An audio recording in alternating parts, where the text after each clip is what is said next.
Hello, everybody. Happy Thursday. I hope you're all having an amazing week after the 4th of July. Did you have a good 4th of July? Our weather was amazing, so we got a lot of time spent in the lake, playing in the lake, um, and time spent with family. It was awesome. So, but I am ready. I'm ready for a little bit of a break from vacation right into 4th of July. Today or this week has been the week I needed to just kind of recoup. All right, let's dive in though.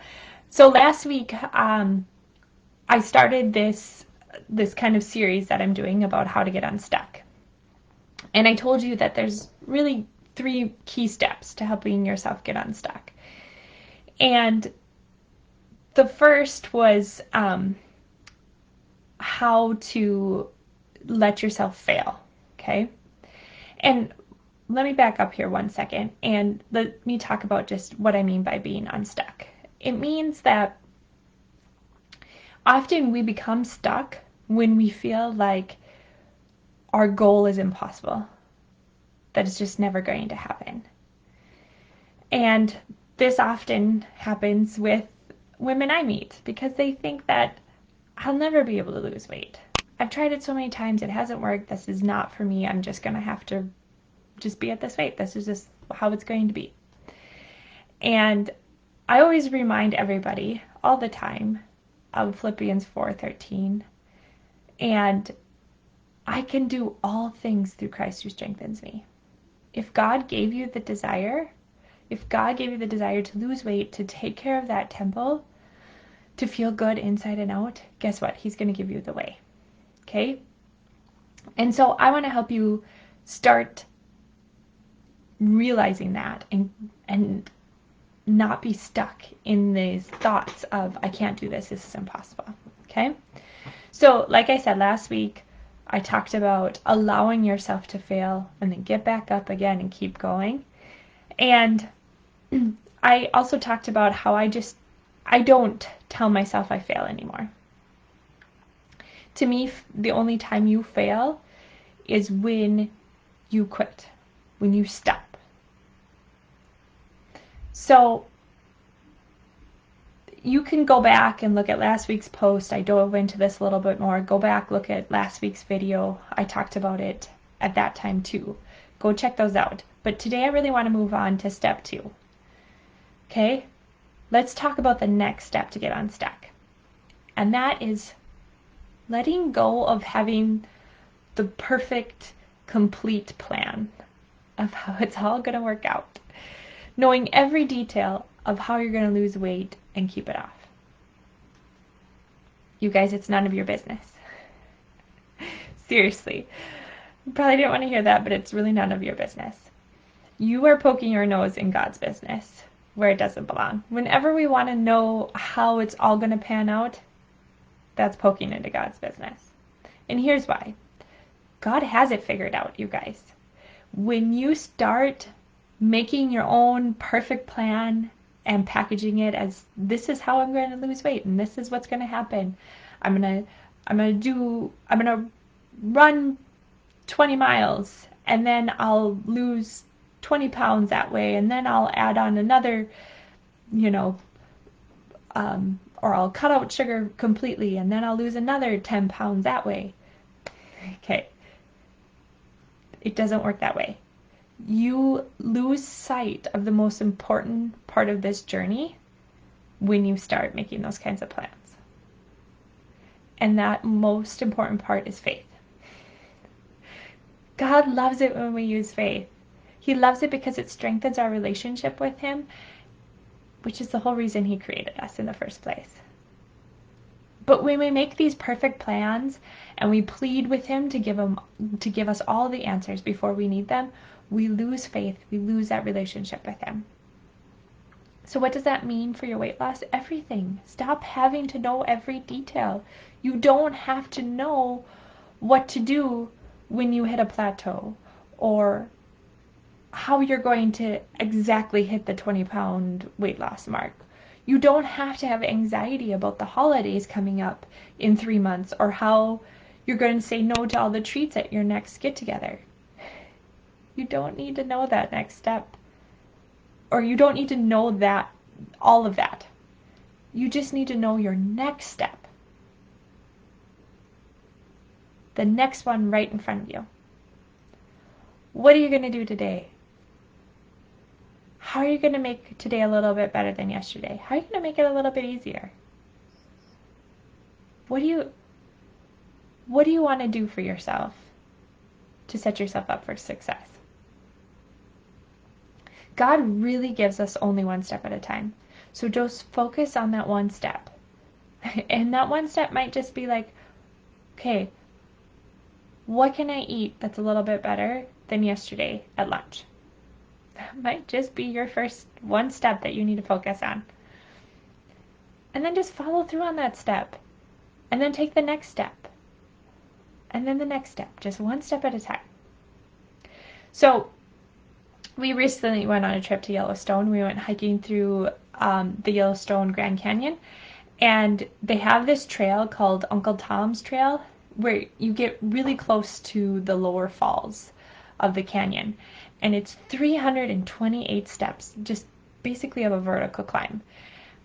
We didn't get the chance to actually do that hike because it was closed when we were there.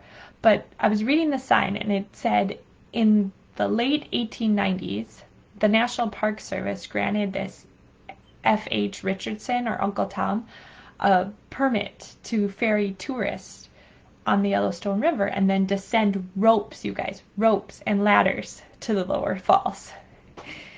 And the descent was one thing, the ascent is a whole nother. Because you're talking, it said, I had to look this up, but it's 500 vertical feet that you are ascending and descending. So can you imagine climbing that in a dress? 1890s, you guys, women were wearing dresses and those like little pathetic heeled shoes. Okay?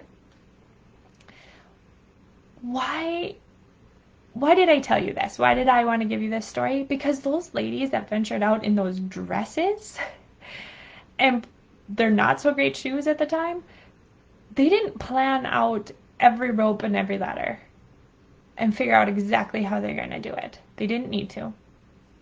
They just knew that Uncle Tom had it planned out. And they just took it one step at a time. Just watching that one step, taking it carefully, and then taking the next. Even though those steps were probably pretty treacherous at times, those ladies kept going. And I thought about it too, like even our own hiking. We did a lot of uphill hiking that day. And a lot of it was just taking the next hard step and then worrying about the next. And my 6-year-old, 6 years old, you guys, and he hiked with the rest of the family 9+ miles that day. 9+ miles. His little legs just did it one step at a time. And he completed something that a lot of kids, if you think about, or even adults thinking about kids, would say, that's kind of impossible. You're going to make your kid hike 9+ miles? Which, by the way, we didn't plan it that way. That's just how it worked out. But you have to have just this loose, big picture of where you're going. I think about hiking, and we had the big picture of what we wanted to see, what we wanted to experience. That was kind of our plan, but we didn't have to plan out every detail, every little step. And you don't really want to. That creates a lot of overwhelm. And what's the result of overwhelm? Well, we shut down, we quit, we stop, we get stuck.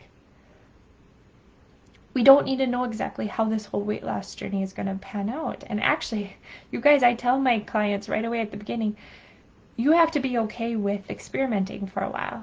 Not everything's going to work out. Not everything's going to happen just as you planned or hoped it would. But we just keep taking steps. Okay? And I promise you guys, it's really that simple. One step at a time. One step. Figure out if it works. If it's working, keep doing it and get better at it, and then take the next step. I've seen it. I've done it. I've helped my clients through it. Okay? And the beautiful part about it is it creates a lot of faith in God just leading you to the next step. and helping or letting him just lead you to the next best step and the next and the next. Okay? I'd love to give you a really good option for your next best step. Okay? Sign up for the Empowered Challenge, you guys. It's coming up less than 2 weeks away. July 19th is when we kick off, that Monday. Put the dates on your calendar. Monday through Friday that week, I will be going live at 11:30, and we're going to be talking about the steps that you could be taking, all those little steps that you could be taking that will lead to weight loss. But not only that, really reclaiming your self-control around food, feeling empowered around food again, feeling good in your body again. Wouldn't that be awesome? So schedule that time into your calendar, show up, watch the videos. If you watch them live, you're going to get a lot more out of them. Plus you can ask questions in real time. But even if you can't, schedule the time to watch the replays, okay? Do the action steps. You'll be amazed how far the little steps that I give you can take you in just 7 days. You guys, I had women lose 5, 6, 7, even 10 pounds last challenge. So it is really amazing what little steps can do. Like I said, it kicks off July 19th. Rachel's been in the group. She's amazing. She's going to be assisting me during this challenge just because the amount of interest in the last challenge was overwhelming. So I needed a little help this time. So Rachel's in the group helping you. So you can either message her, you can message me, and we will help out in any way we can. I'll post the link to sign up below. Just a little caveat, if you did a challenge before and you don't get an email, let me know. For some reason, my emails aren't going out, or they haven't gone out to some people. So if that's the case, please let me know. I'll make sure you get the email. Because this time, you guys, I created a booklet so you can follow along with the lives and do the devotionals in a booklet. So if you want your booklet, let me know. Or actually, even better yet, you can let Rachel know too. All right. Until next Thursday, you guys. Have a great one. Bye.